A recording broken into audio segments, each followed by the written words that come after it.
right, everybody. This is Shawn Cressman. I'm the Bald Eagle Podcast. I'm sorry, I'm the Bald Eagle, and you're watching the Bald Eagle Podcast. Rough start. Okay, so this is the Bald Eagle Podcast. I am Shawn Cressman. I am the Bald Eagle, and this is a 100% Philadelphia Eagles podcast, dedicated 100% to the Eagles. You know, we talk about some NFL things because some NFL things affect the Eagles, right? So that kind of makes sense. Now, my podcast is not without its rules, okay? And I follow them very strictly. First rule, most important rule to me, and I hope you guys like it, is no politics, right? So rule number one, don't ever talk about any politics. The only exception to any of my rules would be if it had some impact on the game. Politics never has. I mean, I guess you could sort of say that COVID was somewhat political, but that's about as close as we got. And we really didn't even talk about COVID, not really in that much detail. So only how it affected the new rules. Rule number two, no personal information. One of the things that I hated the most, I still do, about a lot of the pregame shows, specifically, I watch the Fox NFL pregame, and the thing that is the most annoying to me is that they sit there and they bring on a player and they tell you all about the player's past and their family and blah, blah, blah. I don't want to hear any about that stuff. So you won't hear anything personal on my show about me because I don't really think you guys care. I wouldn't, and not about any of the players either. So I don't care what they do in their off season, if they get married, if they have kids, they buy construction equipment. It doesn't matter to me. And lastly, I'm not censored. I say whatever I want. Like I say things like fuck, and maybe you don't want your kids around for that. Now, the thing that makes my podcast special to me, and hopefully to all the listeners and watchers, is that the Bald Eagle Podcast is your home for the most in-depth play-by-play analysis. Nobody else goes in detail of every other play like I do of every game, to my knowledge. There's the asterisk. I'm not aware of anybody that does it. So maybe somebody's out there doing it, but probably not nearly as well as I am, right? All right, let's get into it. Beer with the birds. All right, every show I like to drink a beer. I'm not a big beer drinker in general, but I thought, hey, why not experiment with different types of beers? I'm, of course, starting with Philadelphia breweries. And so we started with Yards. We went to Victory, which was Downingtown, not necessarily in Philadelphia. Now we're on Evil Genius Brewing Company. The beer that I'm going to drink today is the Evil Genius. Let me pull it up here. The Evil Genius New Phone Who Dis. It is a caramel macchiato porter. So kind of an interesting taste to a beer. According to Evil Genius's website, it is a caramel coffee kick in the crotch, dark and toasty, rich and roasty. Our winter seasonal porter is brewed with dark, sweet malt and infused with natural caramel flavoring and locally roasted Saxby's coffee. Your favorite espresso beverage is now your favorite adult beverage. 6% alcohol by volume, and that's all we got.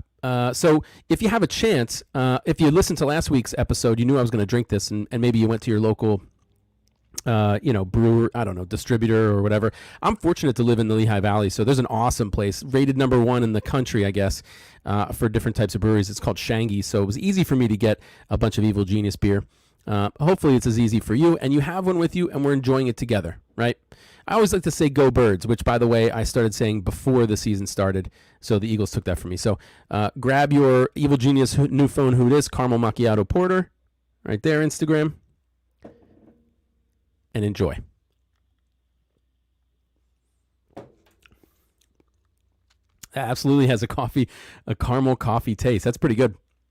Now, again, if you like drinking with me, or just like drinking in general, and I enjoy drinking with you guys. I mean, what's better than drinking beer and talking football, right? So next week, I will be drinking the Evil Genius #Adulting, which is a guava IPA.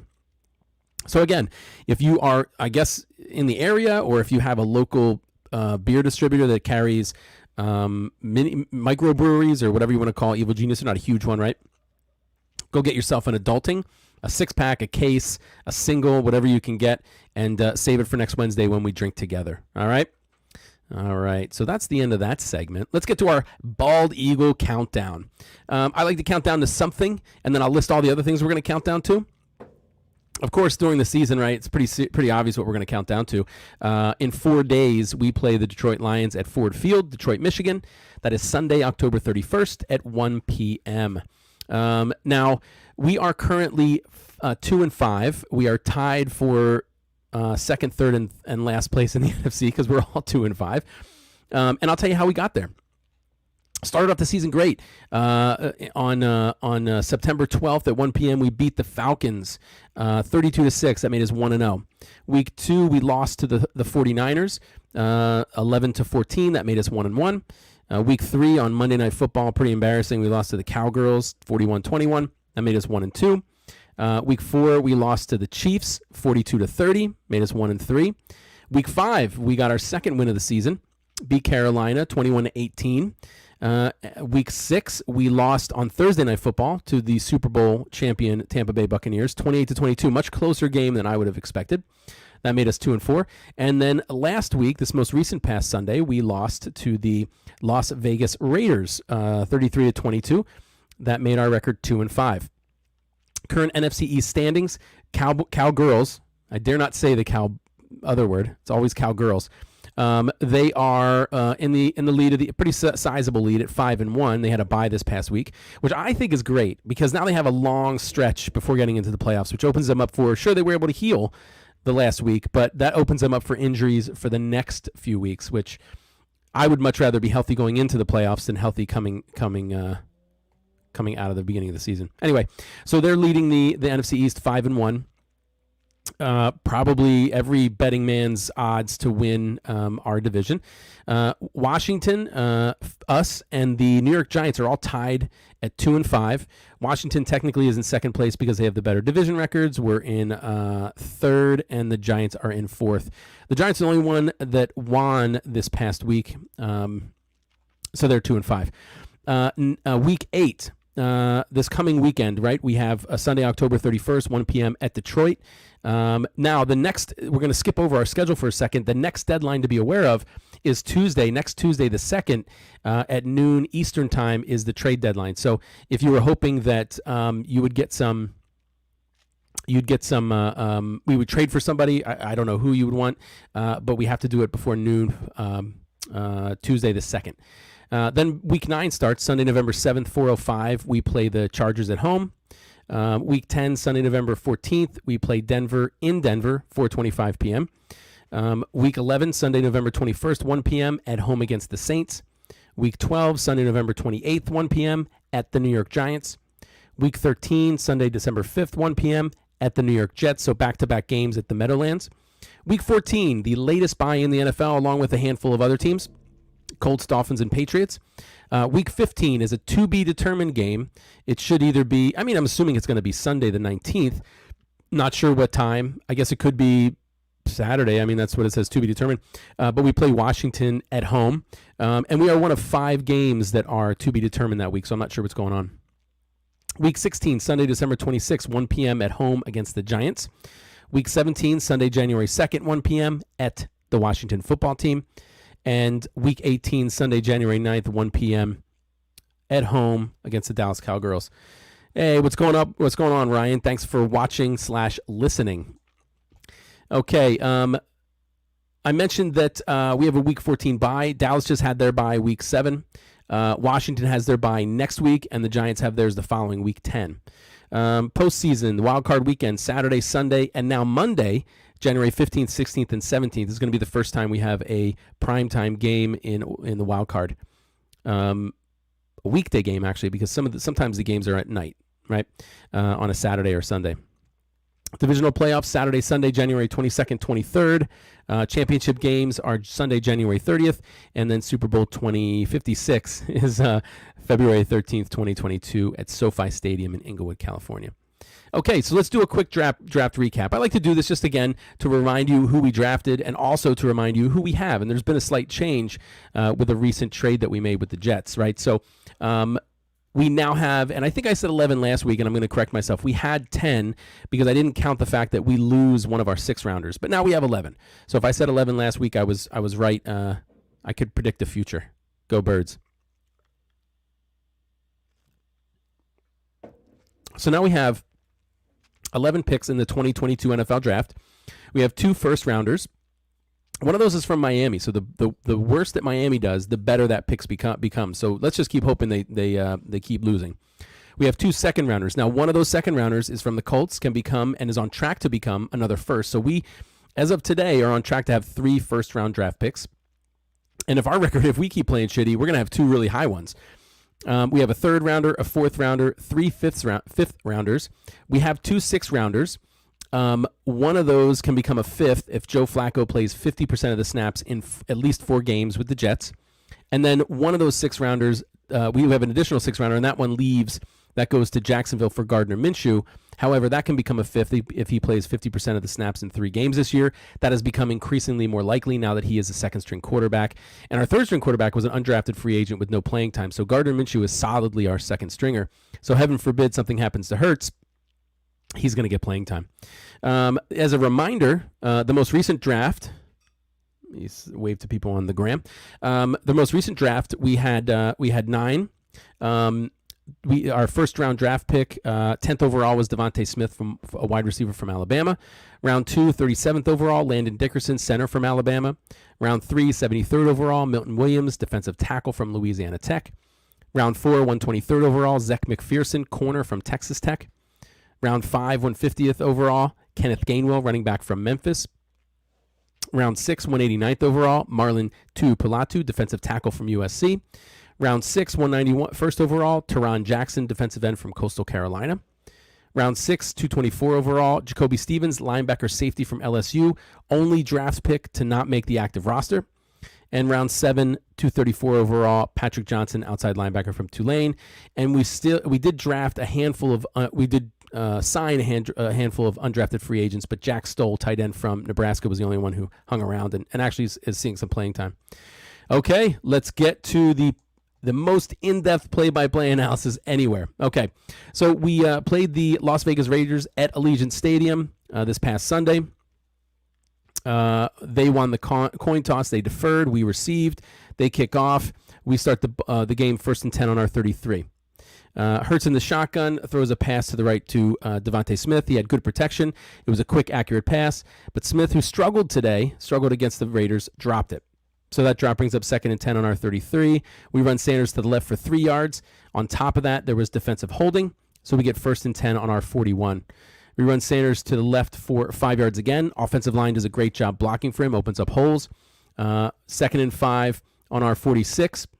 Hurts runs play action, has good protection, throws a quick, accurate pass to an open Goddard for 24 yards. Good play. Brings up 1st and 10 on the Raiders 30. Run Miles Sanders to the left for 9 yards. Offensive line again does a great job blocking, open up in a hole for him. Brings 2nd and 1 on the Raiders 21. We run Miles Sanders to the left. Offensive line, which if you've watched games and analyzed them or even listened to my podcast, offensive line does a great job run blocking, but they just struggle a little bit, especially against this team, in the pass blocking. We had Jordan Mailata and Lane Johnson struggled on the tackles. So, but good offensive line blocking for Miles Sanders in the beginning. He gets another 7 yards. Brings up 1st and 10 on the Raiders 14. We run Miles Sanders to the left for 1 yard. They were able to bottle him up. 2nd and 9 on the Raiders 13. Hurts in the gun. Drops back. No one's open. He dumps it off to Gainwell underneath. Gainwell's able to squeeze into the end zone. It was a good pass, good decision. Nobody was open, so he dumped it off. So overall, a great drive by the Eagles to open up the game. Gave everybody, including I'm certainly including me, that some optimism that maybe the changes that they had planned on making were going to work. So that makes the score. We kicked the extra point. We're successful. That makes the score 7-0. That was an 8-play, 67-yard drive. It took 3 minutes and 59 seconds off the clock. We kick off. Raiders get the ball 1st and 10 on their 25 with 11:01 left in the first quarter. They run Jacobs up the middle for 1 yard. TJ Edwards on this play does an excellent job blocking the hole. Stops him for 1 yard. Brings up 2nd and 9 on the Raiders 26. Carr in the shotgun. We bring 4. Can't get pressure, which we were unable to do almost the whole game. Carr looks off Epps, causing him to go left, leaving Moreau wide open. He throws an easy pass and catch for 12 yards. You know the deal, right? The whole defensive strategy through this game even has been to be extremely soft in zone, essentially giving everybody the the routes underneath, the routes that are 4 or 5 yards off the line of scrimmage, dump it off, and then by the time we tackle the guy, if we tackle him, the first man that gets to him tackles him, we're talking at least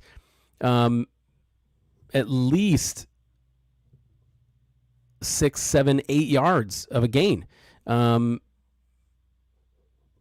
Because we're so far behind, we're so far away from him. And it's been extremely successful in preventing long plays, but clearly not successful in winning games, which is way more important, right? Okay, so after that short pass to the left for 12 yards, brings up 1st and 10 for the Raiders on their 38. They throw another pass to the left. We bring 4, no pressure, soft zone. On 1st and 10, they get 4 yards. Brings up 2nd and 6 on their 42. They run Jacobs to the left for 5 yards. Brings up 3rd and 1 on their 47. They run Ingle to the left for 1 yard. He's their fullback, one of the handful of teams that uses a fullback, which seems to be pretty valuable, in my opinion. And then they got 1st and 10 on their 48. Carr is under center. We bring 5. We can't get any pressure even with 5 men. No one's open. Carr scrambles to his right. Nobody gets open. He runs out of bounds. Fortunately, he only gets 2 yards. Brings up 2nd and 8 on midfield. They run Jacobs up the middle for 3 yards. Brings up 3rd and 5 on our 47. Carr's in the gun. He drops back. We bring 5. Avery runs an inside stunt, has a free shot at Carr. Their left guard, Simpson, has to reach out and hold him to prevent him from getting to Carr, who quickly dumps it off to Richard. Great play by the defensive line, and good job forcing an offensive holding penalty. So after that penalty, it is 3rd and 15 on the Raiders' 43. Gun in the shotgun again. We bring 4. Can't get pressure. Carr has all day to wait for an open receiver. Jones is working on Nelson, who has decent coverage.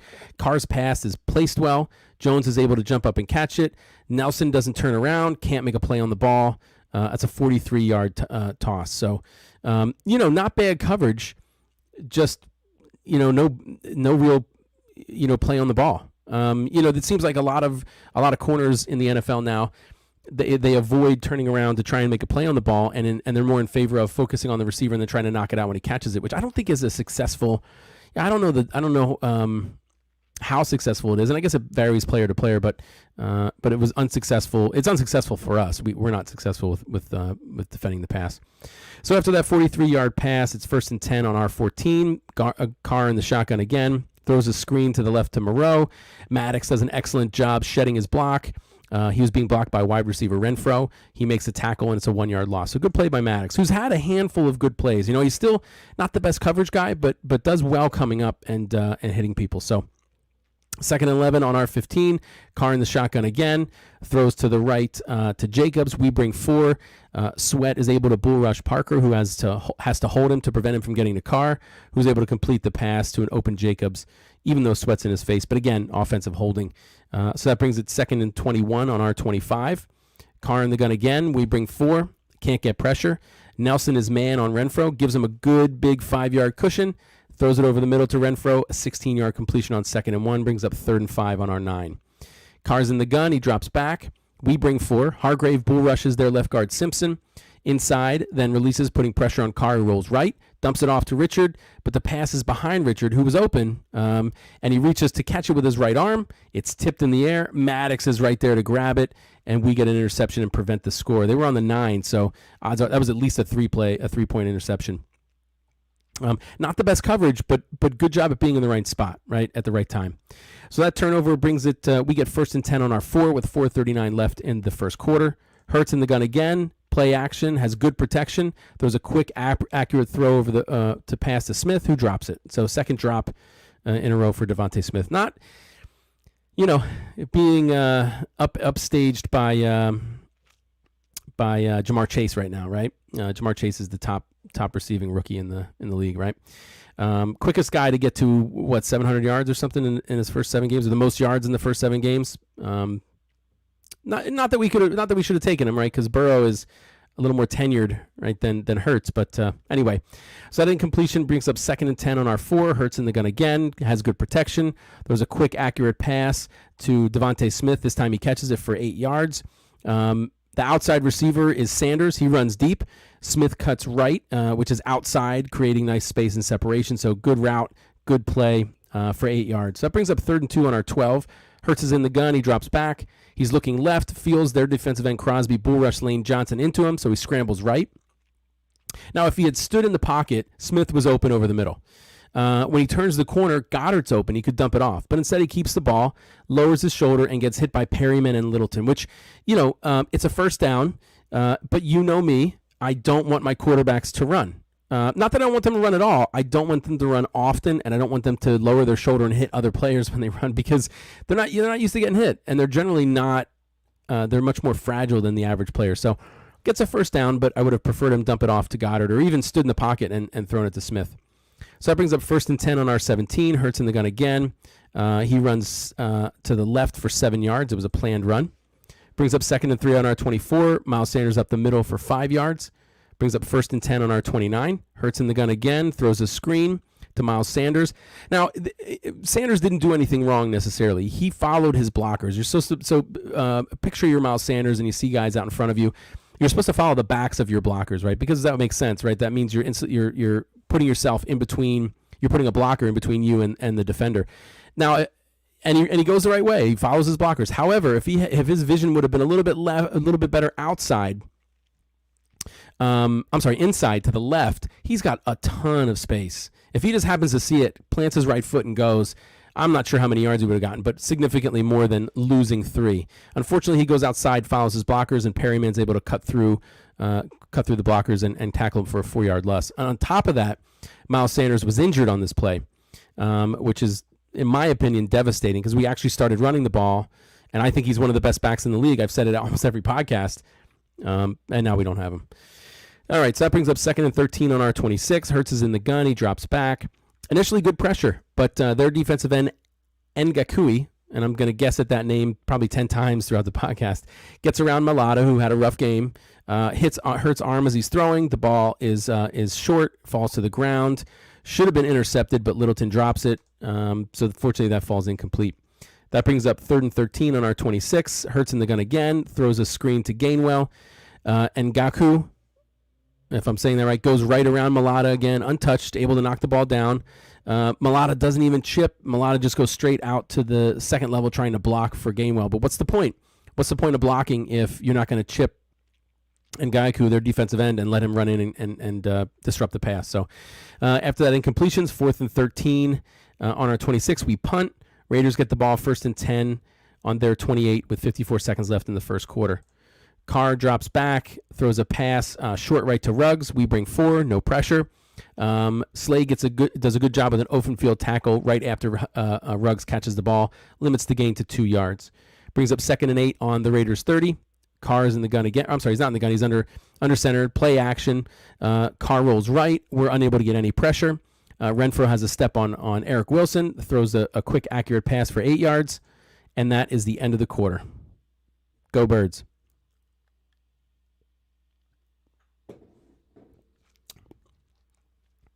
So the second quarter begins, 1st and 10, Raiders on their 38.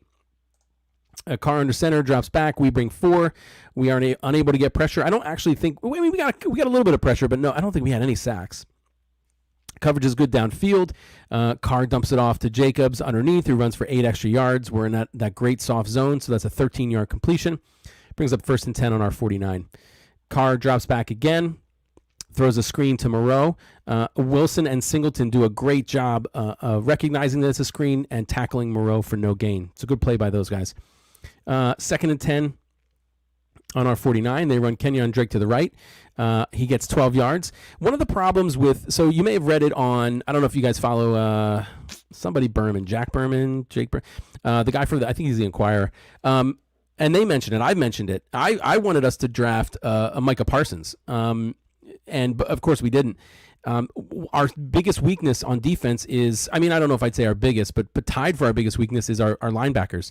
Especially, Singleton was actually really good last year with tackles. He was able to get through a lot of blocks and had, one of the highest tacklers in the league towards the end of last year.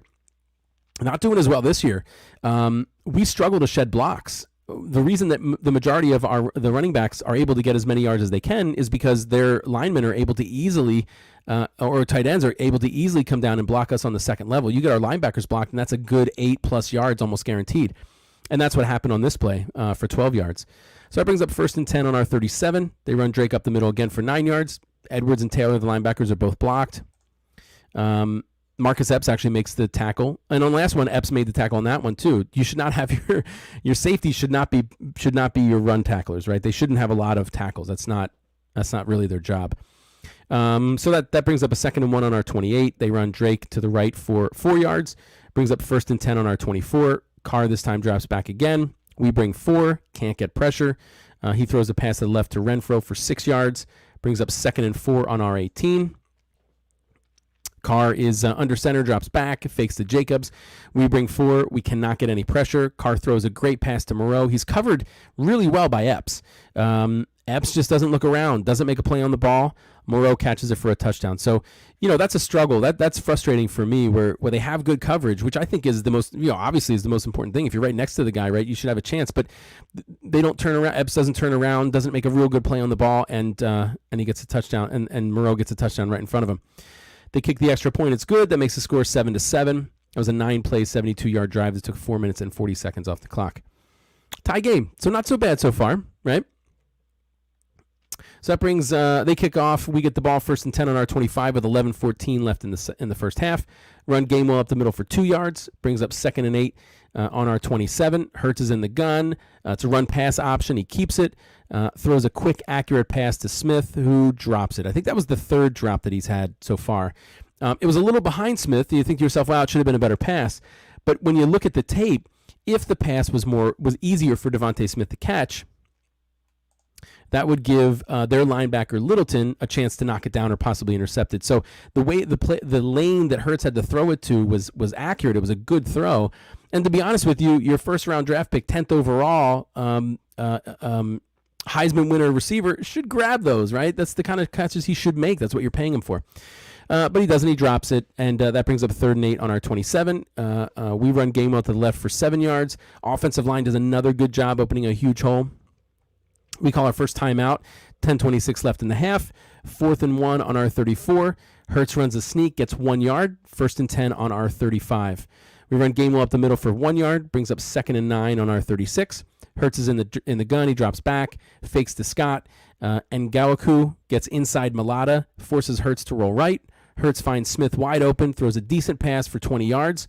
Smith does an excellent job. This is the one where he does the toe tap, catches the ball, drags his feet, and it's a 20-yard completion. Brings up 1st and 10 on the Raiders' 44. We run Boston Scott up the middle for 4 yards. He came in to replace Miles Sanders. Not nearly, I'd be in favor of us getting rid of Scott and running Gainwell and we just protected him on the thing. Jordan. We'll talk about it later. But I would much rather have that combo than Boston Scott and Gainwell. They're not very different runners. They're very similar.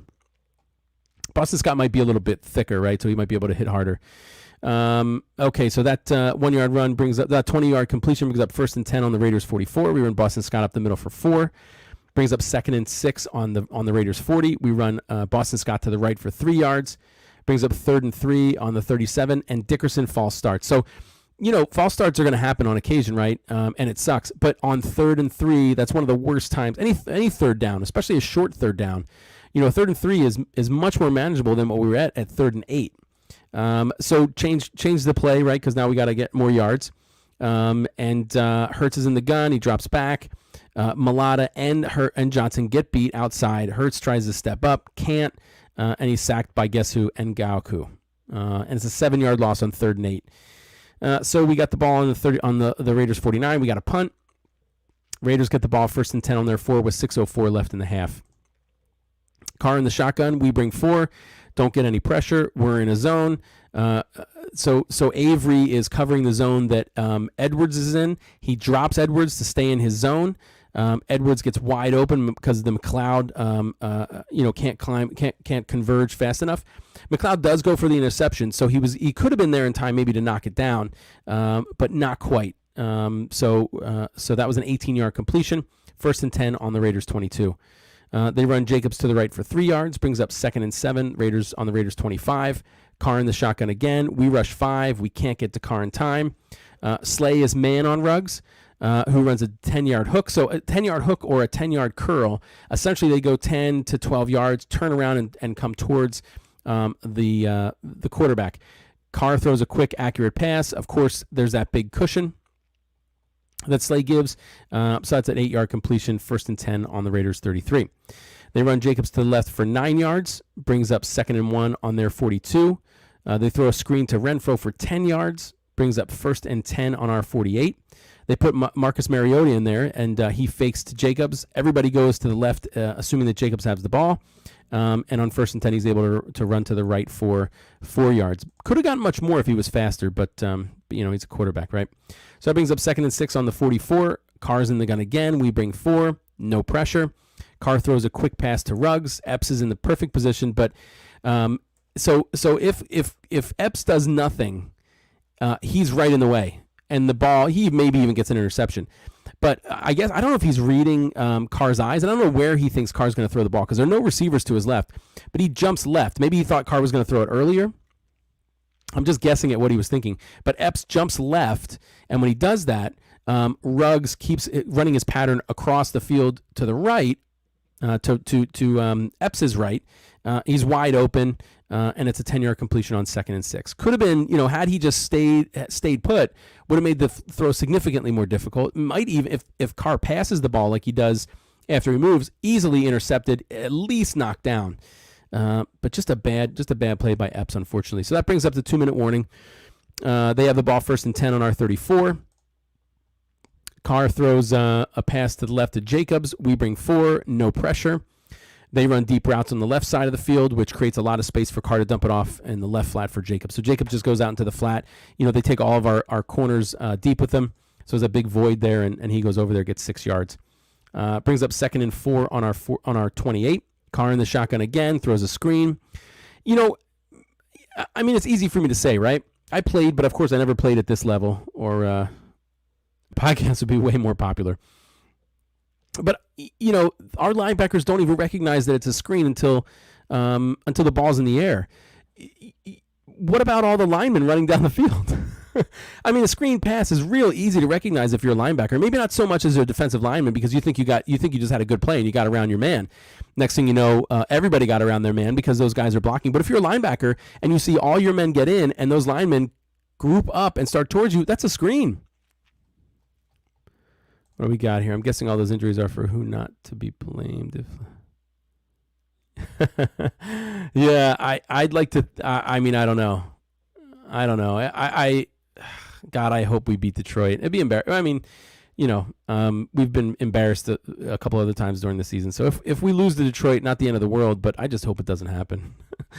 So anyway, let's get back to this screen where our linebackers, who are paid millions of dollars to recognize things like that, but don't. And for that screen, they get 20 yards on that screen because the blockers were set up, and we didn't even know it was a screen until the pass was in the air.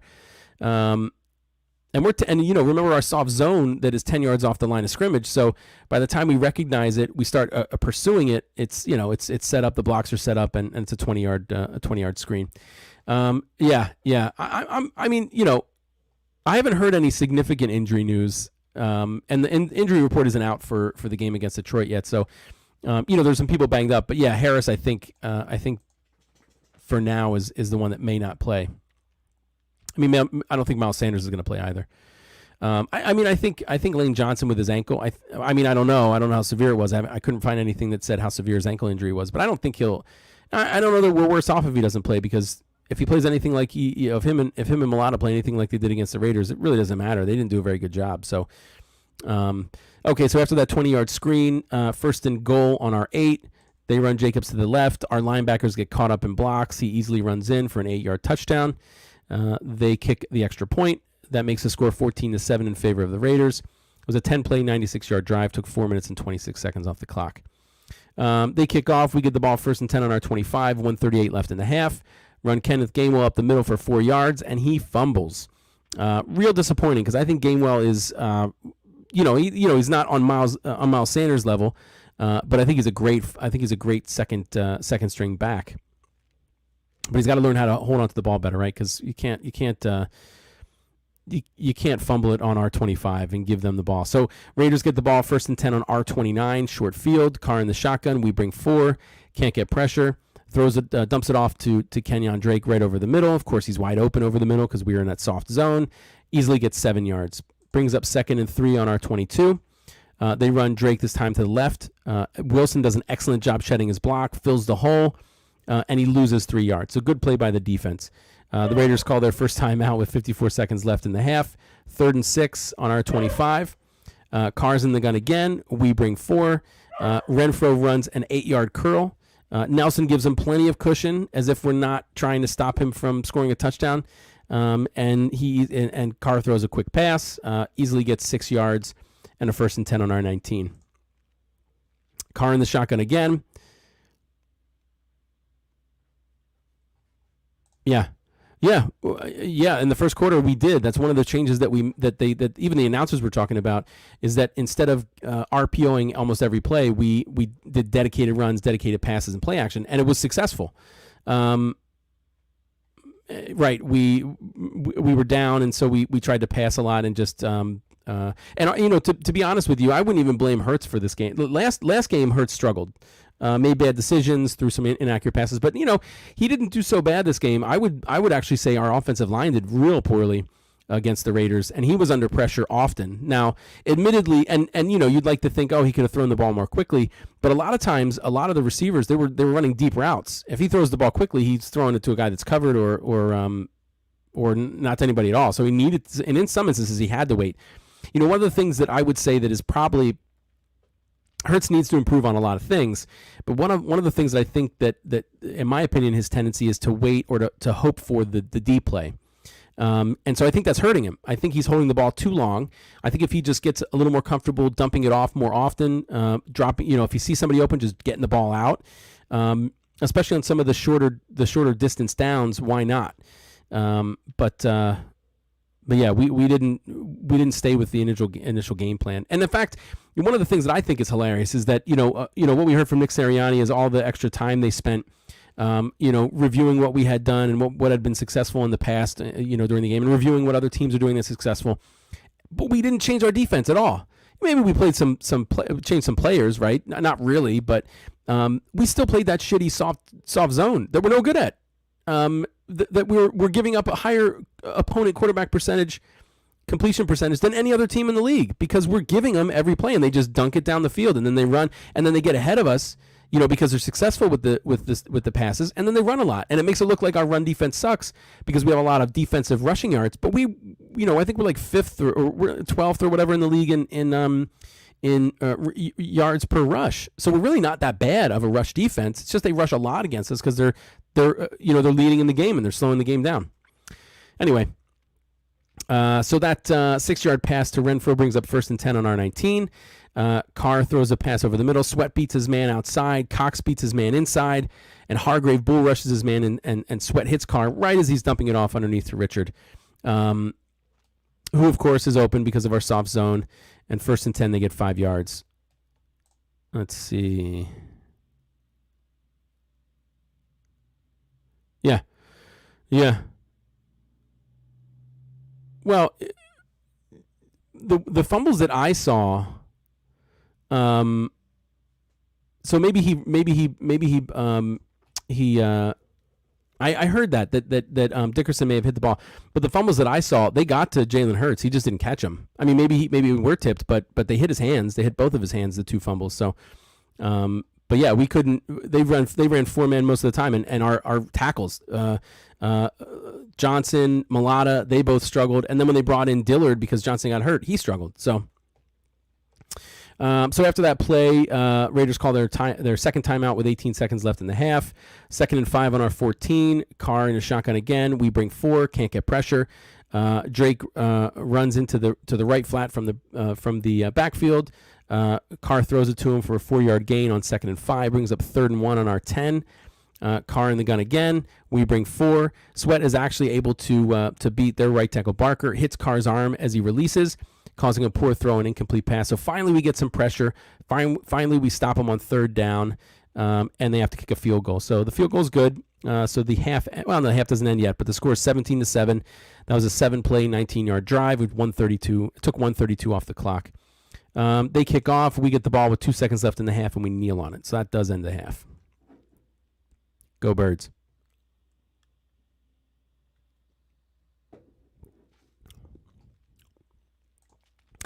No one told me I look like Lane Johnson's brother, but I wish, hey, maybe if he thinks I look like his brother and he watches the show, I'll get some, maybe he'll come on the show.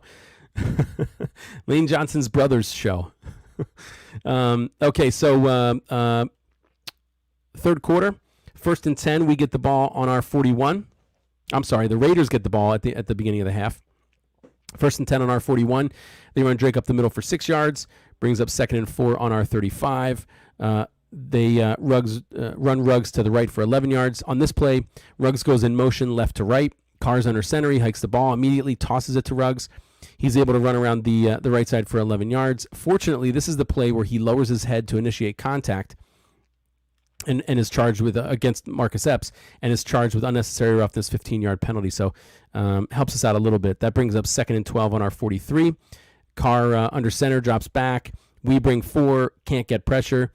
This happened, I think, either once last game or twice this game. I don't recall, but it looks like everybody's in zone except for Nelson. He plays man on Renfro. So the middle right zone is wide open. Moreau goes into it, easily gets a 20-yard completion, 21-yard completion. So I don't know if that was a mistake on Nelson's part or if that was for some reason intended to double Moreau, to double Renfro, but it ended up in a 21-yard completion. So that brings up 1st and 10 on our 22. Carr in the gun again. We bring 4. Hargrave bull rushes, causing Carr to step up and dump it off to Renfro, who runs a 5-yard out and has a good 3+ separation from Singleton, and that's a 7-yard completion on 1st and 10. The Raiders call their first time out at 12:35 left in the third quarter. Brings up 2nd and 3 on our 15. They run Kenyon Drake up the middle. He gets 11 yards, 6 of those after contact. He actually moves the whole pile at least 3 yards. So that brings up 1st and goal on our 4. They run Drake to the right for 4 yards and is a touchdown. Extra points good, so that makes the score 24-7 favor of the Raiders. It was a 6-play, 41-yard drive. It took 3 minutes and 12 seconds off the clock. Now it's getting real discouraging. Okay. Oh, and you know what? I missed it. I apologize. To start the third quarter, we kicked a onside kick, if you remember, and we did not get it. Their fullback Ingold caught it, which is why they started the third quarter 1st and 10 on our 41. Give them a real short field. And I don't know that that's a bad. I mean, we're down. We're down 10. I know it's a pretty aggressive call. I'm not sure that I'm against the call. I mean, I guess I'm not against it in theory, because why not try and surprise somebody? But then at the same time, our defense struggles to stop the pass. I think at one point, I forget how many straight complete. Every game you hear about the opposing quarterback setting his own personal record for completions in a row. And I think at one point, Carr was up to 16. At one point, it was like 12 for 13, 13 for 14 before he had another completion. So, I like the yeah. Almost he almost did have it. Yeah. So I don't know that it was a bad idea to go for that onside kick. I mean, it was kind of a gutsy call, and I can kind of see how it might. I mean, if it worked, it would have been amazing. But what I don't like is that our defense can't stop anybody. So I don't know that I would trust our defense enough to do something like that. Anyway, so after that touchdown, we get the ball 1st and 10 on our 23. Hurts in the gun again. RPO, he keeps it, gets 22 yards. So a good run by Hurts. Unfortunately, Malata commits a face mask penalty. It's a 15-yard penalty. So instead of 1st and 10 on the 30, we have 1st and 16 on our. 1st and 10 on the 45. We have 1st and 16 on our 17. We run Boston Scott to the left for 5 yards. Brings up 2nd and 11 on our 22. Hurts is in the gun. He drops back. Arthego-Whiteside's open to the right flat. Boston Scott's open over the middle, but Hurts is looking deep. Neither route is open. Neither of the deep routes are open. He has great protection, but eventually he rolls right, pump fakes to Arthego-Whiteside and keeps it, and gets 8 yards on 2nd and 11. Again, glad he got 8 yards, but would have much preferred him throw the ball instead of running it. So that brings up 3rd and 3 on our 30. We get a delay a game. shitty penalty. 3rd and 3. I mean, a big difference between 3rd and 3 and 3rd and 8. I said it last time. Yeah. Yeah. Well, and you know, it's funny because everybody, you know, the announcers are always talking about, you know, our run defense is poor, our run defense is poor. But when you think about it, a lot of times in the game, the Raiders, when they needed short distance on 3rd down, instead of running, they pass because they know we're going to give them that 5 yards. We're going to give them like, you know, an easy 5 to 7 yard completion. Okay, so that delay of game penalty brings it from 3rd and 3, which is manageable, to 3rd and 8, which is much more difficult. Hurts is in the gun. He drops back. They bring 5. Initially, we do a good job picking it up, but Crosby gets around Lane Johnson, forcing Hurts to step up in the pocket. As he does, yeah, he was 31 for 34. It was over 90% completion. Yeah. As he steps up, their defensive tackle Thomas gets inside Dickerson, tackles Hurts.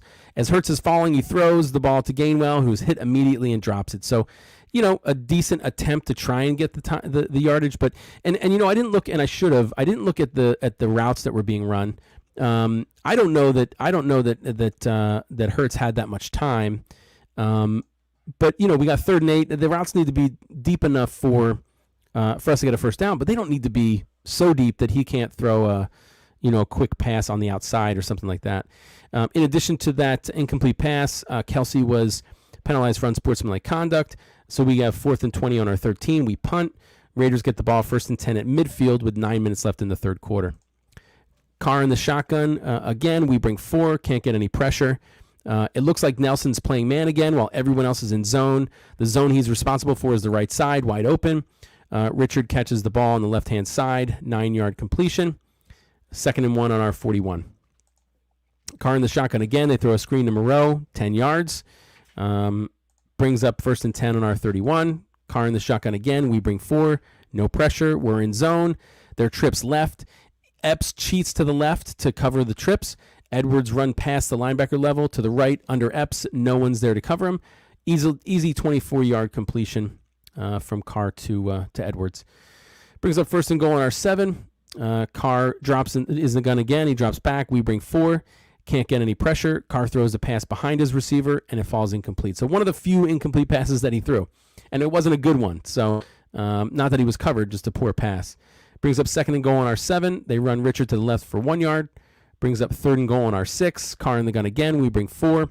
Sweat bull rushes their right tackle Parker into Carr as he's throwing, causing the ball to be a little high. Renfro runs out an out pattern, has a step on Maddox and makes a good leaping catch. Maddox does a good job immediately tackling him and preventing him from getting the first down. So not great coverage by Maddox, but good recovery by Maddox to get that tackle before the first down. I don't know that we bring back Zach Ertz. I don't know why we would. Unless he's going to retire an Eagle. That's the only thing. That's the only reason that I think Ertz would come back is if he decides to retire and wants to retire an Eagle, which I think he probably will. And I don't know if that's going to be next year, but I don't know that we bring him back. I mean, they're really high on the other tight end, Tyree Jackson. Is it? They're real high on him. He's a big, tall guy, former quarterback, so he's really smart. Yeah, Tyree Jackson. So, and I'm hopeful that Tyree Jackson does well. So, I'm hopeful we don't need him. Goddard, I hope, is solid. I think he is, and I hope Tyree Jackson does as well as everyone hopes. Okay, so after that Maddox stop with 1 yard to go, it's 4th and goal on our 1. They decide to go for it. Carr is under center, drops back. Edwards is lined up to the far left with Jones inside. Edwards goes in motion. Jones drives Maddox downfield. Edwards cuts underneath with Nelson. And this play was really frustrating because they're all on the left-hand side. Jones is inside. Edwards is outside. Edward goes in motion, right? Jones drives Maddox downfield. Yeah. I mean, I don't know. Back and neck injuries are real sensitive, but it was something he was able to get up and walk away from, so it wasn't that severe. But we'll see, right? He landed. It was a diving catch. And he landed straight on his back. Hopefully, something like that doesn't happen. But you're right. I mean, he is injury prone. So, But again, I'm hopeful. I don't really know exactly what he can do, but he's a tall guy, a big guy. Something we really need. Something I wanted us to get as through free agency early on. A big, tall receiver for Hurts. So I'm just trying. I'm positive about it. I'm optimistic that he does well. So we'll see. But on this play with this 1-yard touchdown pass, real frustrating. It was a good design, right? So the outside guy starts in motion from left to right. They hike the ball. Jones, the inside guy, goes deep and drives Maddox down into the end zone. Edwards, who's in motion, cuts underneath in the direction he was in motion in. Nelson just kind of stands there. And, it's frustrating because I could see the play unfolding in front of me, and Nelson just really doesn't do much about it. I don't know if he was confused. I don't know if he expected someone else to do it. He was in the end zone, so it's not like you think somebody else will tackle him and you wait to stop him so he doesn't get a large gain. You got to run up and hit him immediately. He doesn't though. So that was disappointing. The effort that Nelson put on that play. Exactly. That's why I wanted a big guy. Average corner in the NFL is 5'10". We get a 6'3", 6'4", 7 is that's a huge radius, a catch radius. And how many jump balls, right? I mean, that's almost, it's not a guarantee. But if this guy's athletic and catch the ball, I mean, I don't know if 6'7". I'm assuming he played basketball. You just throw it up to him in the corner and he outjumps everybody. So I'm excited for that to happen. I mean, I think Dallas Goedert plays a great game, and I don't want him to not have a significant role in our offense. But man, that guy could. 6'7". That's amazing. So we'll see what happens. After that 1-yard touchdown pass, they missed the extra point, so that makes the score 30-7 in favor of the Raiders. That was a 7-play, 50-yard drive. Took 2 minutes and 46 seconds off the clock. They kick off. It's a touchback. We get the ball 1st and 10 on our 25 with 6:15 left in the third quarter. Absolutely, 6'7" is absolutely basketball hype. Hurts in the shotgun again. He drops back, fakes to Scott, rolls right. Throws a quick, accurate pass to a wide-open Watkins, who easily beats their linebacker Perryman. It was man coverage. Great play for 27 yards. In addition, Littleton was holding. We decline it. We still get the ball 1st and 10 on the Raiders' 48. Hurts in the gun again. RPO. He keeps it. He slides. And this is the one where Faxon hits him right as he's sliding. A controversial call, right? Because he slid late. Faxon was already trying to hit him right before he slid. But, at the same time, I'm in favor of protecting quarterbacks. So, you just got to be more careful if you're on defense. So that 15-yard penalty, unnecessary roughness, gives us the ball 1st and 10 on their 28. We got trips right. Rager's on the inside. Hurts hands off to Rager as he's in motion. He has blocking, but he cuts the opposite way of his blocking. Right? If he goes left where all the blocking is pointing, he's got some room. But for some reason, he plants and cuts right, and he slips, and there's no gain. I'm going to say it now. I think we should pull Rager. I think we should either replace him with Greg Ward permanently, maybe give Hightower a shot, or that new guy that we just drafted, we just picked up. He's not real seasoned, but he's 6'4", tall, which again I don't want to get stuck on height, but really important to me. So I think we get rid of Rager. I think he's been a disappointment. He was a disappointment all last year. He's been a disappointment this year, generally speaking. So I'm in favor of getting rid of Rager and putting anybody else in and giving them a shot. So after that no gain by Rager, 2nd and 10 on the 28. Hurts in the gun again, drops back, looks left, then right, throws deep to Smith. Smith struggles to get around their corner faction. Can't get open. Pass is too deep. Yeah, I did. I was going to, after mentioning the thing about Rager, I was wondering if some people would talk about that catch. And that's, if you look at Rager's tape, I was excited I wasn't excited because I don't, I didn't think we needed I didn't think he was going to be that good. But in college, he had a lot of contested catches, and he was successful at pulling down contested catches. I don't think he's had any. Maybe he's fast, but it just doesn't translate to the field for him. So, disappointing all around.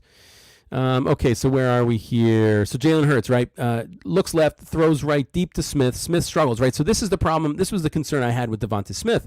I didn't care about his size as far as injuries. I cared about his size as far as fighting corners. And this is the struggle that he was in. He was going deep, Their corner was bumping him and pushing him the whole way, and he couldn't get around him. Had he gotten around him, maybe it's a deep pass completion, but he can't, and it falls incomplete. Brings up 3rd and 10 on their 28. Hurts is in the gun. He drops back, and Gaoku gets around Mulata, forcing Hurts to roll right. He finds Gainwell open, throws a pass that's slightly behind Gainwell. Gainwell gets both hands on it, so in my world, he catches it, but he doesn't. He drops it. Brings up 4th and 10 on the Raiders' 28. Hurts in the gun again. He drops back, has good protection, steps up in the pocket, throws an accurate pass to an open Goddard. Great job by the line giving him some time. Great job by Hurts stepping up in the pocket, throwing a solid ball. And, of course, a good route and catch by Goddard for 21 yards. So that brings up 1st and goal on the Raiders 7. We run Gainwell up the middle for 6 yards. It's an RPO, and Hurts actually gives it to Gainwell, which is rare. Usually keeps it. Brings up 2nd and goal on the 1. Hurts runs a sneak. This is the one where Crosby jumps over the line and grabs Hurts to slow him down, and he's not able to get in. So it brings up 3rd and goal on the 1. Hurts is in the gun. This is the one maybe you were talking about, Julio. The one where Dickerson may have tipped it. The ball's hiked to him. The snap, maybe it was tipped, but it still hits Hurts in both of his hands. It was right to him. He tries to pick it up. It gets kicked around, and Littleton for the Raiders recovers it. So 3rd and goal on the 1, and we fumble the ball. Really disappointing. So the Raiders get it 1st and 10 on their 6. They run Drake to the left for 5 yards. Brings up 2nd and 5 on their 11. They run Drake to the right for 1 yard. Fortunately, I don't know if he's a tackle, but Leatherwood was a holding, 5-yard penalty, and replay 2nd down. So it's 2nd and 10 on their 6. Carr in the shotgun throws a screen. Singleton does an excellent job reading it, tackling Drake in the open field for a 1-yard loss. So good play by the defense. So they're stepping up a little bit after that turnover. Brings up 3rd and 11 on the Raiders 5. They run Richards to the left. He only gets 1 yard. Eric Wilson does a good job filling the hole. Brings up 4th and 10 on their 6, and they punt. We get the ball 1st and 10 on our 41 with 8 seconds left in the 3rd quarter. Hurts in the gun, runs RPO, keeps it, gets 6 yards to the left, and that ends the 3rd quarter. Go Birds.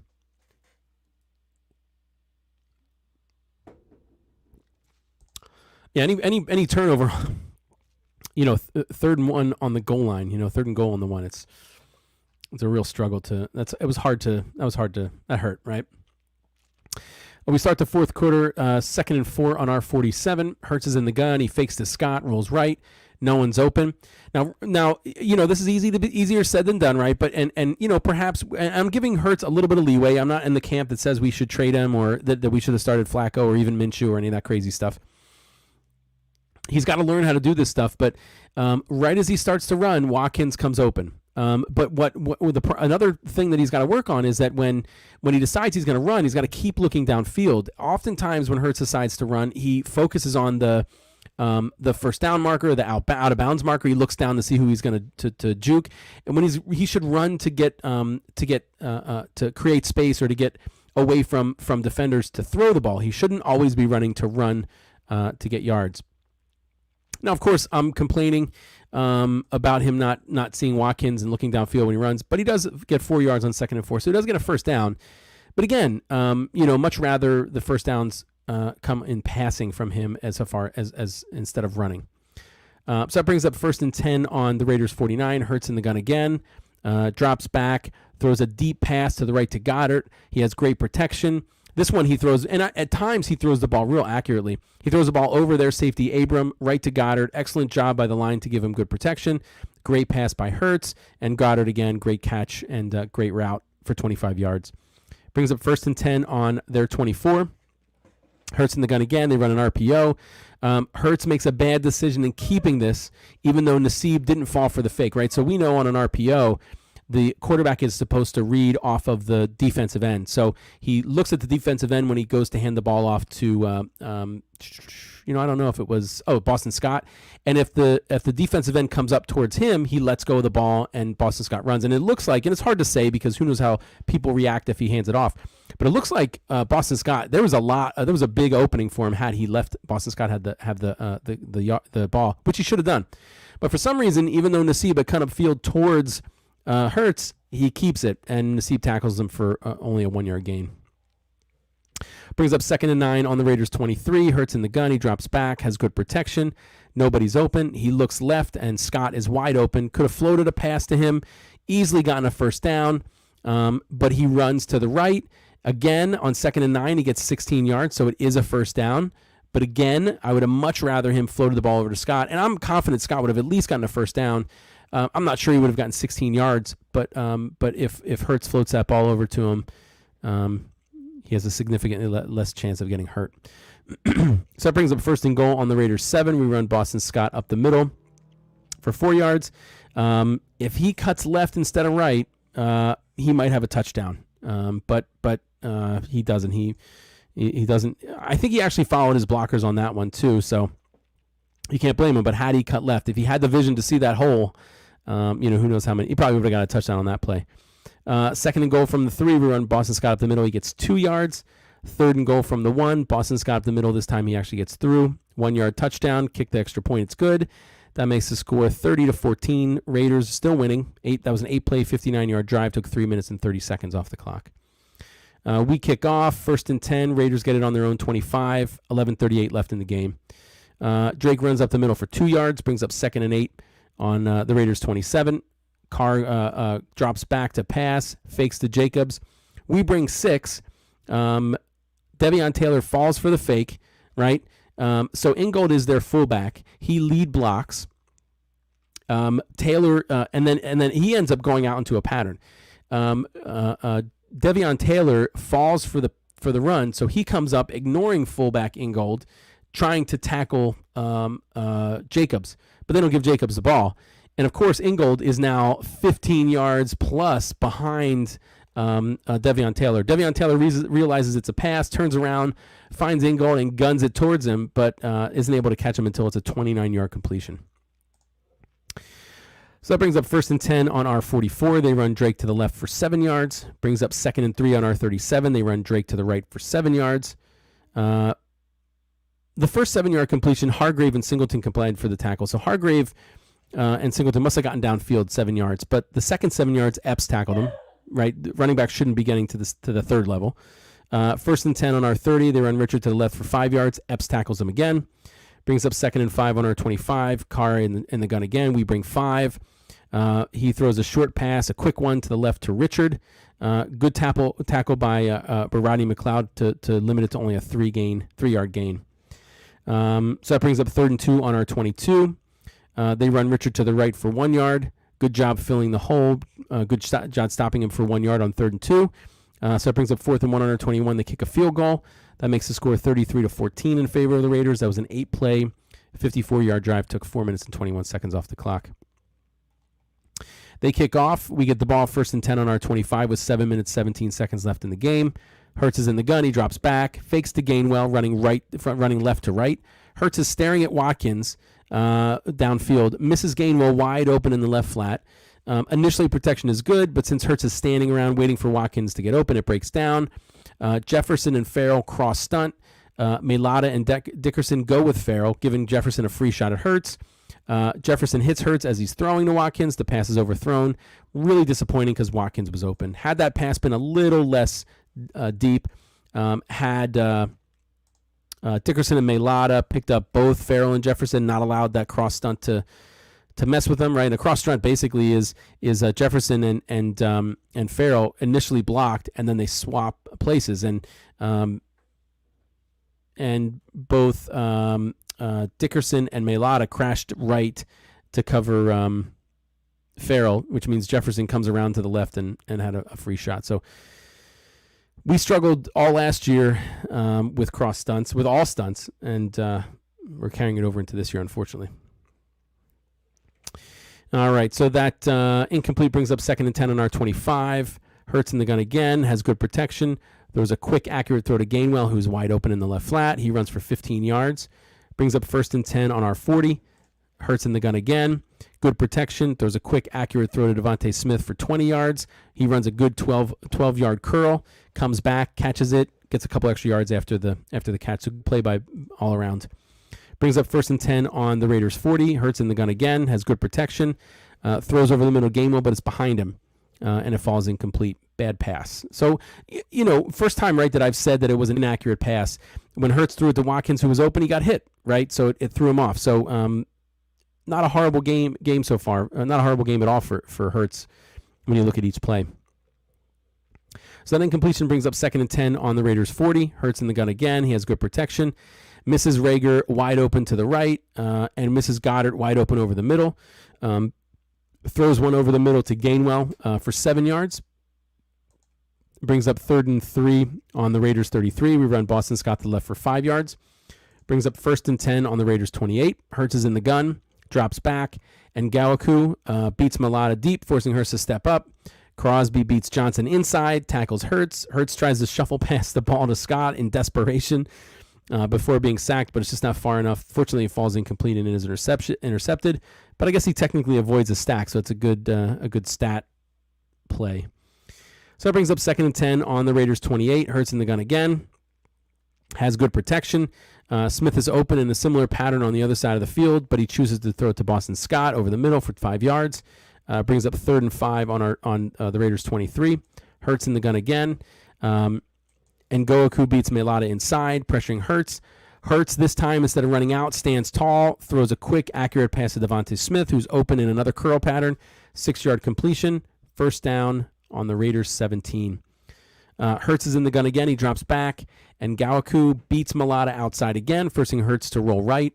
Hurts misses Scott wide open in the flat and instead throws it away. And I think Scott was maybe 2 or 3 yards in front of the sticks. You know what, Julio? I don't watch baseball. I spend too much time watching football. When football's not on, I relax. I guess I would go with. I guess I go with the Astros. When's the last time they're Houston, right? When's the last time they won a championship? Oh, first opening run, home run in history. That's pretty sweet. Yeah, I don't follow baseball, so I apologize. I'm a football guy, and that's about it. Okay, so after that incomplete pass, that throwaway brings up 2nd and 10 on the Raiders' 17. Hurts in the gun again, drops back. Nassib beats Dillard inside, forcing Hurts to roll right. He does a good job avoiding Nassib. After he avoids Nassib, Thomas comes at him, so he continues to roll right. He misses Smith standing at the 10-yard line wide open, throws in the end zone for Watkins. They didn't replay this on the broadcast, and the views that I had wasn't conclusive, so I don't know if it got knocked down. But I don't think it was dropped by Watkins.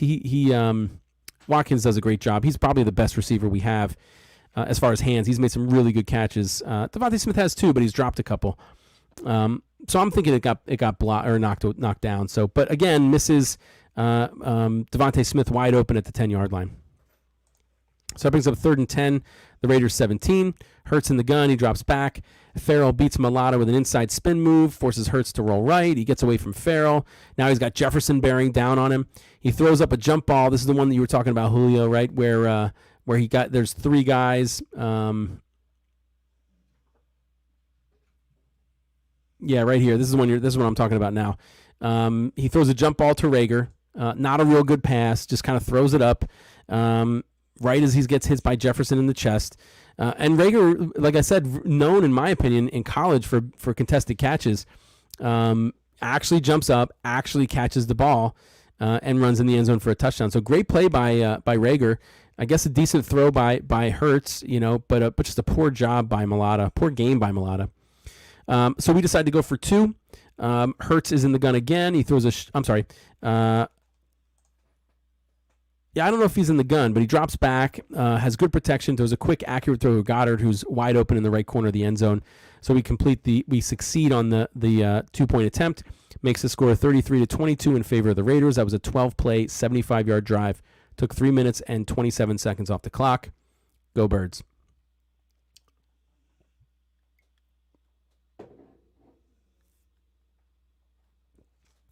So for the second time in the game, we try an onside kick. We fail. Moreau covers it up at the 44. So they get the ball 1st and 10 on our 44. They run Drake to the right for 3 yards. We call our 3rd timeout with 3 minutes and 43 seconds left in the game. 2nd and 7 on our 48. They run Drake to the left for 1 yard. Brings up 3rd and 6 on our 40. They run Drake up the middle for 1 yard. Brings up 4th and 5. They get a delay of game on 4th and 5. They're probably trying. I don't recall this play, but they're probably trying to get us to jump. 4th and 10, they punt. We get the ball 1st and 10 on our 9 with 2:06 left in the game. Hurts in the gun, has good protection. Throws a quick, accurate pass over the middle to Watkins for 10 yards. That brings up the 2-minute warning. 1st and 10 on our 19. Hurts in the gun again, has good protection. Throws a quick, accurate pass to Rager for 8 yards. Brings up 2nd and 2 on our 27. Hurts is in the gun. He drops back, has good protection.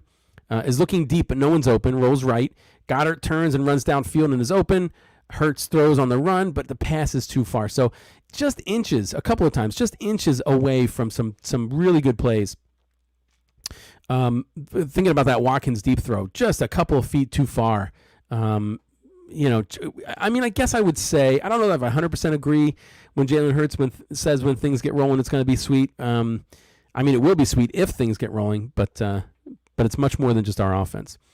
So that ball falls incomplete, 3rd and 2 on our 27. Hurts in the gun again, has good protection. Throws a quick, accurate pass to the right to Devontae Smith for 7 yards. Brings up 1st and 10 on our 34. Hurts in the gun again. He has good protection. He's looking deep. Misses Goddard open. Rolls right just as Thomas pulls away from Kelsey. Has to throw it away. Brings up 2nd and 10 on our 34. Hurts in the gun again. Has good protection. Throws a quick, accurate throw to the right to Gainwell for 6 yards. Brings up 3rd and 4 on our 40. Hurts is in the gun. He drops back. Ngaoku beats Dillard inside, forcing Hurts to scramble right. Hurts misses Stoll wide open at the 1st down marker and is tripped up from behind by Ngaoku for a sack and a 6-yard loss on 3rd and 4. Had he just dumped it off to Stoll, perhaps this drive continues. And Stoll steps out of bounds, so stops the clock as well. But he doesn't. We got a 4th and 10 on our 34, so Hurts is in the gun. He drops back. Jefferson bull rushes Driscoll, pushes him back, spins inside, grabs Hurts' shoulder as he's climbing the pocket, and Hurts throws the ball away. So we give the ball over on downs, 1st and 10 on our 34. They kneel, and unfortunately, that is the game. We lose 33-22. All right, let's talk about a couple of stats here. So the starters on offense were Jalen Hurts, of course. Miles Sanders started, but then he got injured, right? He only played 17% of the snaps. Gainwell played 51. Boston Scott got 33. Dallas Goedert, of course, started at tight end. Richard Rodgers, and played 93% of the snaps. Richard Rodgers was in there for 10%. Jack Stoll for 19%. Your starting wide receivers, which again I would seriously consider changing if I were the Eagles. Devonta Smith, Quez Watkins, and Jalen Reagor. I say pull Reagor. I don't know. I don't know if we put Arcega-Whiteside in here. Although again, I'm a big tall wide receiver guy, and I think he's the tallest we've got. But maybe give Greg Ward put Greg Ward in the slot and Smith and Watkins outside. Starting offensive line: Mailata, Kelsey, Landon Dickerson, Lane Johnson, and Jack Driscoll. Lane Johnson did come out for a few plays. He played 84%, and Dillard played the other 16%. On defense, starting defensive line: Josh Sweat, Javon Hargrave, Fletcher Cox, and Derek Barnett. Sweat was in there 74% of the time, just like Hargrave was in there 74% of the time. Fletcher Cox, 85%. Derek Barnett, 85%. And, I didn't look at the size of Derek Barnett or the speed. But, I wouldn't be adverse to him moving to linebacker. Well, he runs a 4.8, so maybe not.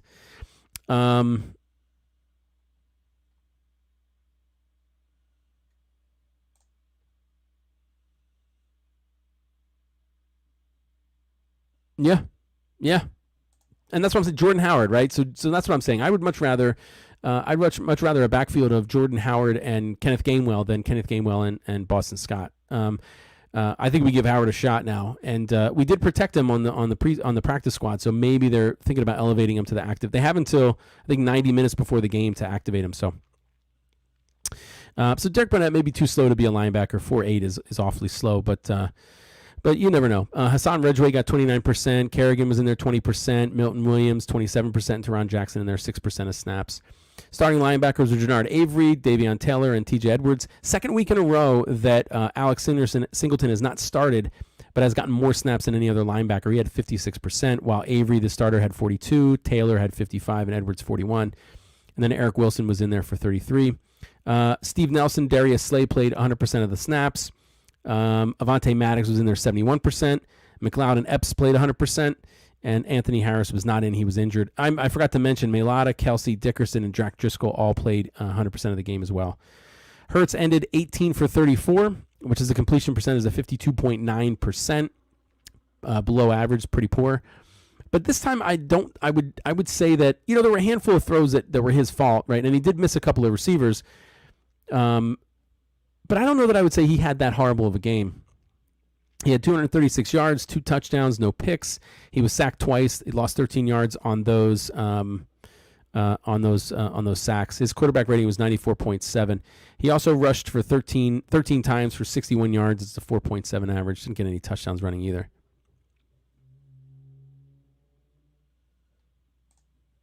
I honestly, in the beginning of the year, I thought we would have released Boston Scott.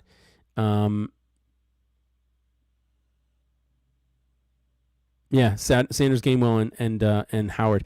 Yeah, I honestly, if you early on in the season when we were talking about who was on the bubble in training camp, I thought Boston Scott was on the bubble. And he hasn't played very much at all until Sanders got hurt. But I thought Boston Scott was going to get cut. I thought we would keep.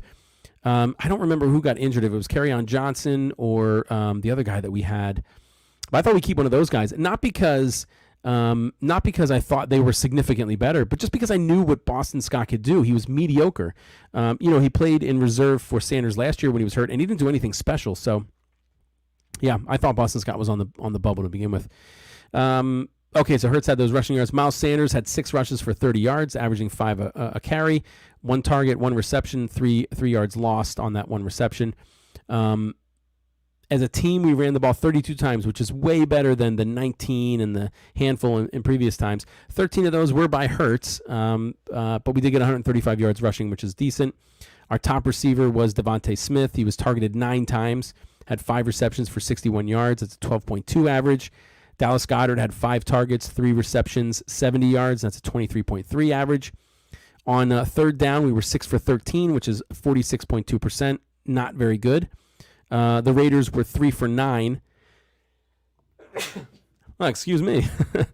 The Raiders were 3 for 9, which is 33% on third down. So our defense did a good job on third down. We were 2 for 3 on fourth down, 66.7%. Not bad. They were 1 for 1 on fourth down. So that's, one chance. We should have stopped them, though.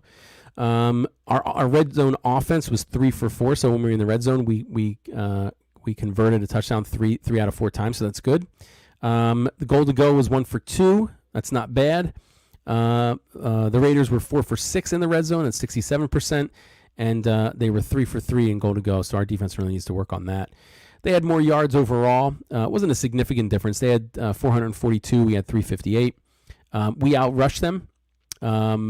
We had 135. They had 119, and they outpassed us by 100 yards. We had 223. They had 223. They had the ball longer than we did, about 5 minutes longer. We had the ball for 27 minutes, 29 seconds. They had it 32-31, and that solidifies us at the 31st spot in the league for time of possession. I mentioned this last time on the podcast. There's some misconceptions about our rushing defense, and we are 29th in the league in rushing yards per game against our defense. However, we're 9th in yards per rush. So the reason we are so poor in rushing defense's total yards is because teams get up on us early and then they run the ball to run the clock out. But 9th in yards per rush, I think at exactly 4 yards, isn't bad. 9th in the league is pretty decent. Now, on the other side of the coin, it seems like we're good in passing yards per game, right? We're 11th in passing yards per game. That seems pretty good.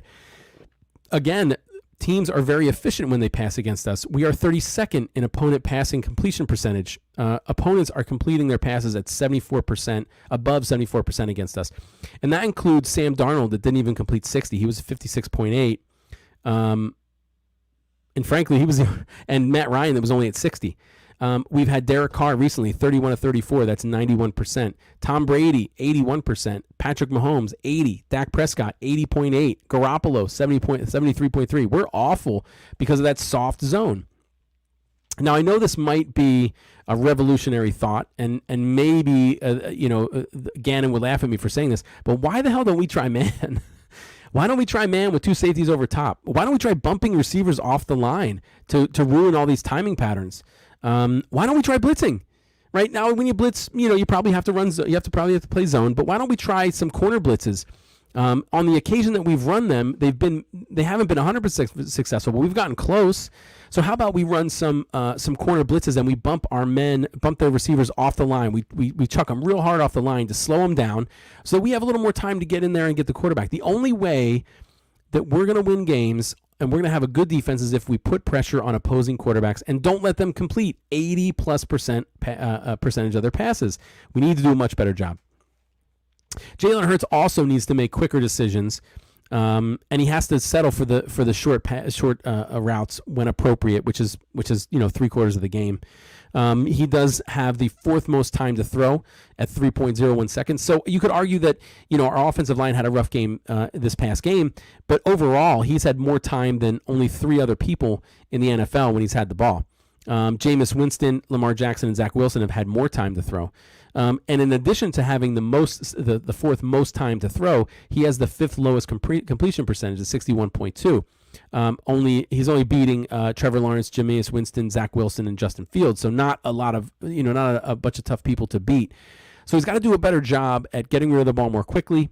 I think his accuracy is there. It's just a matter of him waiting, looking for that deep throw. And now maybe that's partially because we've been so far behind and he wants those quick hits. But why not try something different? Why not get those high percentage accurate passes? Just chunk it down the field instead of trying to go for the whole thing every play. Some Eagles news, right? Some injury report stuff. Miles Sanders had that ankle injury early in the game. Most likely won't play against Detroit. Lane Johnson left the game early because of an ankle injury. He was stepped on. Somebody stepped on his ankle. Safety Anthony Harris and guard Jack Anderson are also questionable this week. Now, last week, the Eagles opened up the 20-day practice window for Tyree Jackson and Kayvon Wallace.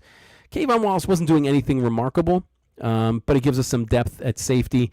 But Tyree Jackson is, I've talked about him a little bit, last year, Jalen Hurts did significantly better in his 4 starts.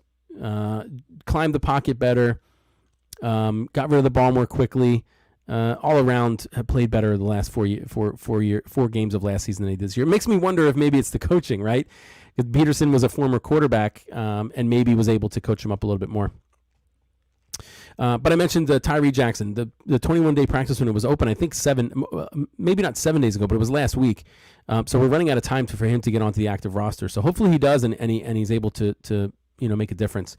The snap count on Carson Wentz, he played 100% of the offensive snaps versus the 49ers. So that means he's played 98.9% of Colts offensive snaps through week 7. So we're on target for that second rounder to become a first. Again, assuming that all snap counts are equal in every game, which they're not, he would need to go 12 games and 3/4 of a game if they don't make the playoffs for us to get that first rounder. If they make the playoffs, he just has to get through 12 games. Again, assuming all snap counts are equal. I would think that snap counts would be lower in games without him, but no one knows, right? A couple of roster moves. We did trade Joe Flacco to the Jets for a 2022 conditional 6th round pick. It becomes a 5th round if Flacco plays more than 50% of the snaps in 4 games this year. Yeah. Well, and our staff is new to being coaches. The majority of our guys, Sirianni and the position coaches, were all promoted in their movement to Philadelphia. So they're all relatively new at what they're doing. And none of them have been quarterback. And I love Doug Peterson, and I was not in favor of him getting fired. But I love Doug Peterson partially because he was formerly a quarterback, and he wasn't a starting quarterback, and that's, I think, is valuable. Because starting quarterbacks, can rely on their athleticism.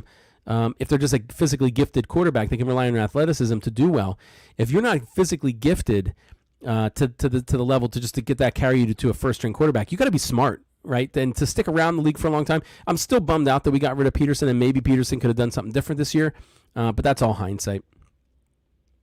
So we signed quarterback Reed Sinnett off waivers from Miami. He's 6'4", 225, played college at San Diego. In his senior year, he completed 66.9% of his passes for 3,528 yards, 32 touchdowns, and 10 interceptions. He was an undrafted free agent with Tampa Bay in 2020 and spent time on Tampa Bay and Miami's practice squads. We signed long snapper Rick Lovato to the active roster. We had moved him off to make room for, I think for Reed Sinnett. And then we got rid of, and then we moved him off. We got rid of Flacco and put him back on.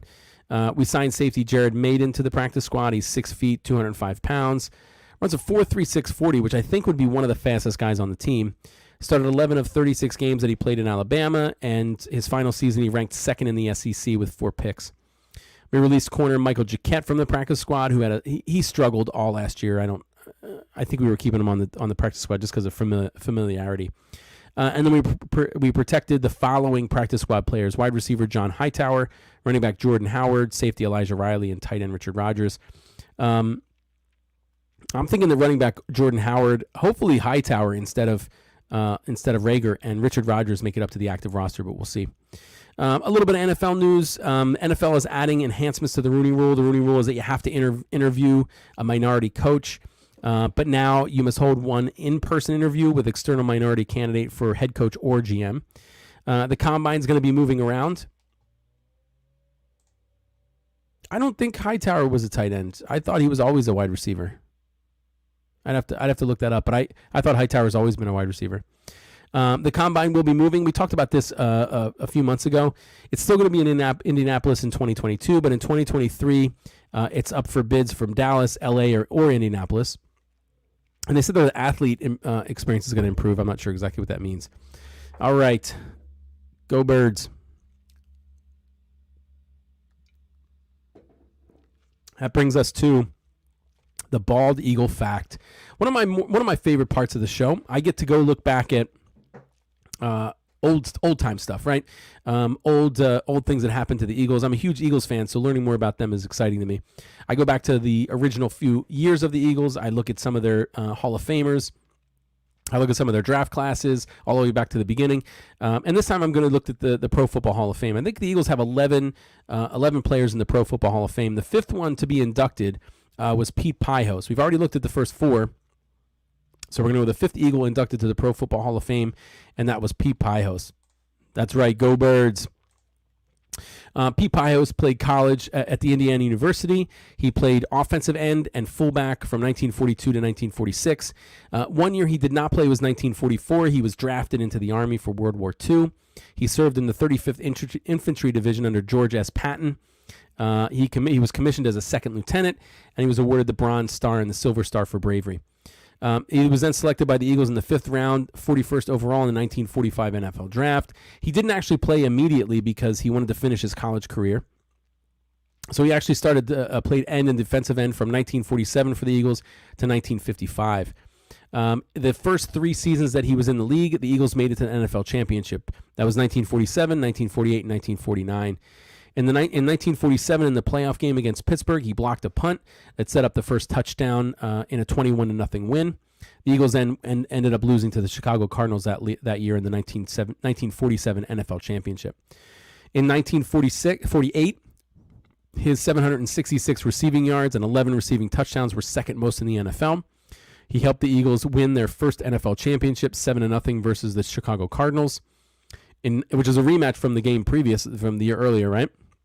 In 1949, he was tied for first in receptions and second in receiving yards and receiving touchdowns for the Eagles. In the 1949 NFL Championship, he scored the only offensive touchdown on a 31-yard touchdown reception in the second quarter. The Eagles went to beat the LA Rams in the 1949 NFL Championship 14-0. That was their second consecutive NFL championship, and they're the only team, to my knowledge, to have won 2 NFL championships in a shutout, consecutive. In 1951, he led the Eagles in receptions and receiving yards, had 2 interceptions as a defensive end. In 1952, his offensive production dropped. He only caught 12 passes, had 1 touchdown as an end, but he still made the Pro Bowl and earned first-team All-Pro honors as a defensive end. So the Eagles front office started to wonder, I wonder if he's getting washed up as a tight, I guess he would have been a tight end, but as an end, offensive end. He was aware that they were concerned. He was aware that that they would make him exclusively an end, which would cut his pay. So during the offseason in 1950, prior to the 1953 season, he trained heavily to improve his performance. The next 3 seasons, he crushed it. in the next 3 seasons, he had 185 receptions, 2,785 yards, and 27 touchdowns. That actually is very similar. Those 3 seasons, his final 3 seasons, were very similar to his first 6, where he had 188 receptions, 2,834 yards, and 34 touchdowns. So what he did in 3 years, what he did the first 6. In those next 3 years, he led the NFL in receptions each year, in receiving yards twice, and in receiving touchdowns once.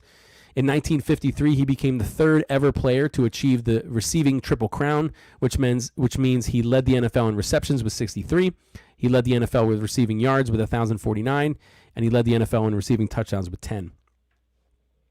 He retired after the 1955 NFL season, playing 9 years and missing only 1 game. He was selected to the Pro Bowl 6 times in his career. He was a 5-time first-team All-Pro.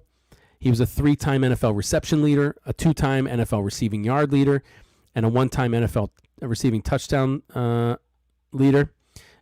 He was the Pro Football Hall of Fame All-90 1940s team. He was a 2-time NFL champion.